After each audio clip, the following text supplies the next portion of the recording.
John, thank you. Damon Joseph, the man who plotted a mass shooting at 2 Toledo area synagogues, has now been sentenced to 20 years in federal prison. Michael Sandlin was at the sentencing and breaks down the events leading up to that decision and the Jewish community's reaction. Damon Joseph was arrested by federal agents in 2018 for assisting ISIS and for plotting an attack on a local synagogue. Joseph took a plea deal in May and has been sentenced to 20 years in federal prison and supervised release for life. Before reaching his sentence, the judge allowed Joseph to read a letter he had written during his stay at the Milan Detention Center, in which Joseph insisted that at the time of his attempted crimes, he was naive and ignorant of religion, claiming he had been radicalized through ISIS propaganda online and had learned significant lessons since his arrest.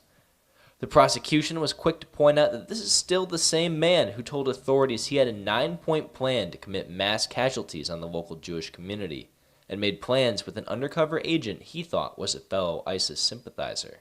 In his closing statements, the judge said this case is one of the most severe to ever enter his courtroom, calling the situation tragic.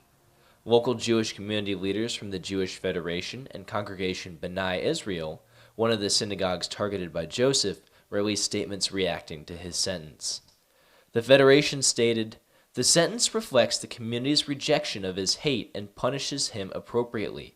We are grateful to the court, to the FBI, local law enforcement, and to the U.S. Attorney's Office for the Northern District of Ohio for their careful attention and diligence in bringing Mr. Joseph to justice and for protecting our community." And Hazan Ivor Lichterman from Congregation B'nai Israel wrote, "How appropriate that he has been sentenced as we commemorate the world's worst act of terror, 9/11. Similarly, this is around the Jewish holiday of Yom Kippur, the time when Jews seek atonement, not only from God, but equally important, from our fellow man." Reporting in Toledo, Michael Sandlin, WTOL 11.